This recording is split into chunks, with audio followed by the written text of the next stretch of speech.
आज हम पढ़ेंगे वचन।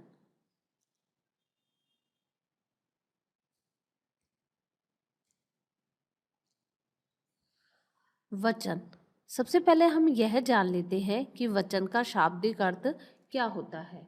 वचन का शाब्दिक अर्थ होता है संख्या, अर्थात शब्द के जिस रूप से संख्या का बोध होता है उसे हम वचन कहते हैं। जैसे कि लड़का फुटबॉल खेल रहा है, लड़के फुटबॉल खेल रहे हैं। तो बच्चों, इस वाक्य में हमने देखा कि लड़का शब्द से हमें एक लड़के का बोध हो रहा है, वहीं दूसरे वाक्य में लड़के शब्द से हमें एक से अधिक लड़कों का बोध हो रहा है, यानी उनकी संख्या का बोध हो रहा है। ऐसे ही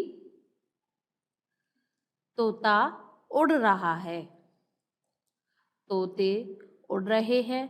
तो इन वाक्यों में भी हमें पहले वाक्य में तोता शब्द से हमें एक तोता होने का बोध हो रहा है, वहीं दूसरे वाक्य में हमें तोते शब्द से एक से अधिक तोतों के होने का बोध हो रहा है।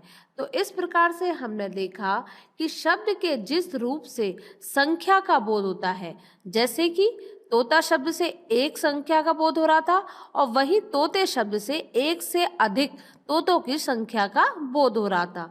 तो शब्द के जिस रूप से संख्या का बोध हो उसे हम वचन कहते हैं।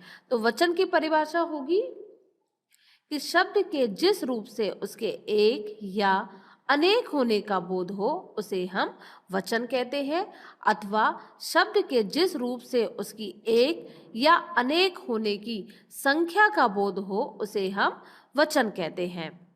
अब हम पढ़ेंगे वचन के भेद। वचन के दो भेद होते हैं। पहला भेद होता है एक वचन और दूसरा भेद होता है बहुवचन। एक वचन वह होता है शब्द के जिस रूप से एक व्यक्ति, पदार्थ अथवा स्थान का बोध हो उसे हम एक वचन कहते हैं। बहुवचन शब्द के जिस रूप से एक से अधिक व्यक्तियों, पदार्थों तथा स्थानों का बोध हो उसे हम बहुवचन कहते हैं। तो सबसे पहले हम पढ़ेंगे एक वचन। एक वचन, एक का अर्थ होता है एक तथा वचन का अर्थ होता है संख्या, अर्थात एक संख्या। तो एक वचन की परिभाषा जैसा कि मैंने अभी आपको बताया था कि शब्द के जिस रूप से एक व्यक्ति, एक पदार्थ अथवा एक स्थान का बोध हो उसे हम एक वचन कहते हैं। तो एक वचन की परिभाषा इस प्रकार से होगी कि शब्द के जिस रूप से एक व्यक्ति, वस्तु, स्थान या एक प्राणी होने का बोध हो उसे हम एक वचन कहते हैं। जैसे कि लड़की, पंखा, गुड़िया आदि।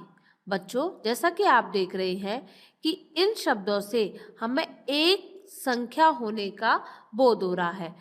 लड़की शब्द से हमें लड़की की एक संख्या का बोध हो रहा है, यानी यहाँ पे कितनी लड़कियां हैं? एक लड़की है। वहीं पंखा, गुड़िया, इन सभी शब्दों से हमें एक व्यक्ति होने का या एक वस्तु होने का बोध हो रहा है, अतः ये क्या है? एक वचन। अब हम पढ़ेंगे बहुवचन। बहु का अर्थ होता है अधिक और वचन का अर्थ होता है संख्या, अर्थात अधिक संख्या।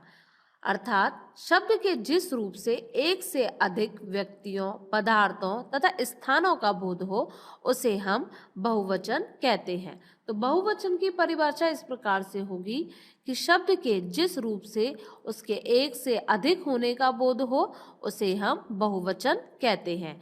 जैसे कि गुड़िया, घोड़े, गाड़ियाँ, पुस्तकें, रोटियां, इन सभी शब्दों से हमें एक से अधिक व्यक्तियों, पदार्थों तथा वस्तुओं का बोध हो रहा है, अतः ये सभी शब्द कैसे हैं? बहुवचन है। तो इस प्रकार से आज हमने जाना कि शब्द के जिस रूप से एक या अनेक होने का बोध होता है उसे हम वचन कहते हैं तथा वचन का शाब्दिक अर्थ होता है संख्या। तथा वचन के दो भेद होते हैं, एक वचन और बहुवचन। एक वचन वह होता है शब्द के जिस रूप से एक व्यक्ति, पदार्थ या एक स्थान होने का बोध होता है उसे हम एकवचन कहते हैं। बहुवचन शब्द के जिस रूप से उसके एक से अधिक होने का बोध हो, यानी एक से अधिक व्यक्तियों, पदार्थों या स्थानों का बोध हो, उसे हम बहुवचन कहते हैं। अब हम कुछ प्रश्नों का अभ्यास करेंगे जिससे आपने इस वीडियो के अंतर्गत जो भी कुछ पढ़ा है आप उन प्रश्नों का अभ्यास करके अपना मूल्यांकन कर सकें, यानी आप जान सकें कि आपने इस वीडियो के अंतर्गत कितना सीखा है। तो पहला प्रश्न है, वचन कितने प्रकार के होते हैं? 2, 3, 5, 4। इसका सही उत्तर है 2। अगला प्रश्न है, वचन का हिंदी व्याकरण में क्या अर्थ है? पहचान, संख्या, संक्षिप्त या फिर मेल? इसका सही उत्तर है संख्या। अगला प्रश्न है, दवाइयाँ शब्द है एकवचन या फिर बहुवचन? आपने इसका उत्तर सोच लिया होगा। इसका सही उत्तर है बहुवचन। अगला प्रश्न है, केला शब्द का बहुवचन होगा केलों, केले या फिर केली? इसका सही उत्तर है केले। अगला प्रश्न है, शब्द के जिस रूप से उसके एक या अनेक होने का बोध हो उसे कहते हैं